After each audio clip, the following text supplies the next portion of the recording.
بسم الله الرحمن الرحيم. سلام البنات، وش راكم؟ ان شاء الله تكونوا بخير وبصحة جيدة يا رب. اليوم جيتكم بوصفة اقتصادية غراتة بزاف بنين. وقبل ما نبداو طريقة التحضير ونبداو المقادير، حبيت نقول لكم ما تنسوش الجيم يا البنات في الفيديوهات، لانه الجيم هو اللي راح يدعم القناة ويخليها يعني تكبر وتوصل لأكبر عدد من المشتركين. أول حاجة نديروها راح نديرو شوية تاع زبدة ولا مارغرين في مقيلة، وشويه تاع الزيت، نخلو هذيك لا مارغرين تذوب معانا والزيت هذاك يسخن.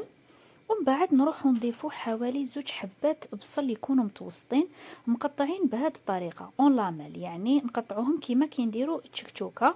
راح ندبلو هذا البصل ونخليوه نوعا ما حتى يتكرمل ويطلق البنه تاعو، وهذه العمليه هي اللي راح تضيف لنا البنه في هذا لوغراتا.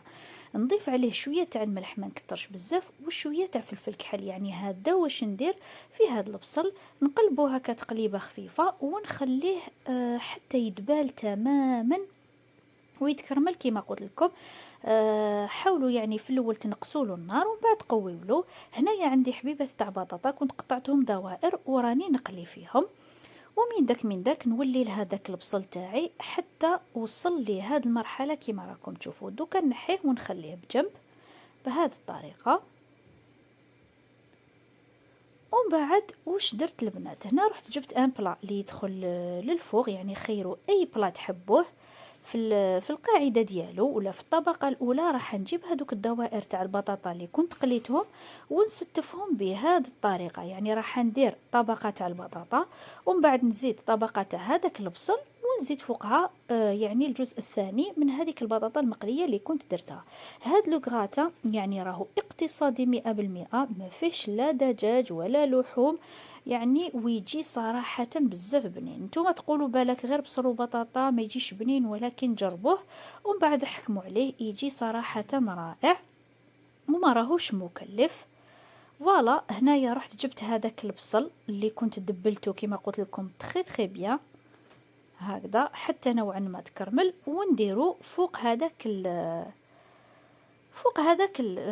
البطاطا. هنا اللي ما يحبش البصل بهذه الطريقه يعني اون لاميل يقدر يقطعو مربعات عادي. الحاصون كرملوه يعني ما تخلوش هكذاك يغزغز وماشي طيب مليح. كملت هذيك الطبقه تاع البصل وراح نزيد فوقها الطبقه تاع البطاطا اللي بقات لي. فوالا دوكا هنا نخلي هاد لو بلا تاعي بجنب. نجيب هنايا اي حاجه ندير فيها لاباغي تاع هاد لو غراتا. جبت هنا كميه مليحه تاع المعدنوس وراح نضيف عليها 3 حبيبات تاع البيض، يعني تقدروا ديروا من 2 حتى 3 نتوما وحجم المول يعني اللي درتوه. فوالا نزيد هنايا الحبه الثالثه، نزيد عليه حوالي كاس تاع الكريمه السائله. اللي ما عندهاش لا كريم فريش البنات تقدر تضيف الحليب، يعني عادي ديروا كاس تاع الحليب.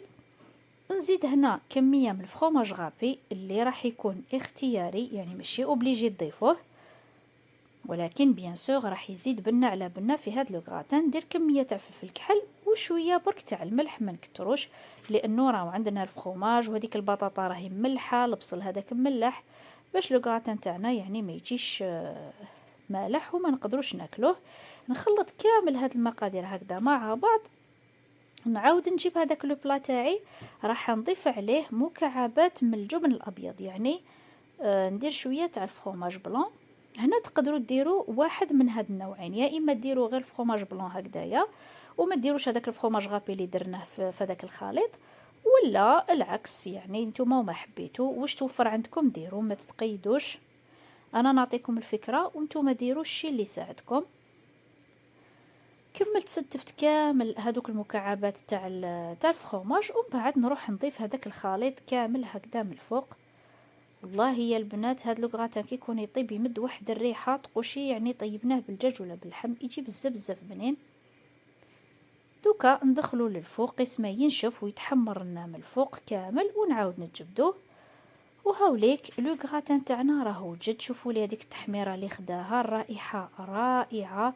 الوجه تاعو يعني حاولوا تحمروه باش يجي بنين ويجي يعني مشهي والقوام تاعو راح يجي يعني ماشي ناشف، يجي بزاف بزاف هايل. ان شاء الله تكون عجبتكم هذه الوصفه، واللي جربتها تشاركني تطبيقها في الجروب تاعي على الفيسبوك وصفة مريم كوك. نقول لكم تهلاو في روحتكم، الى الملتقى ان شاء الله، سلام.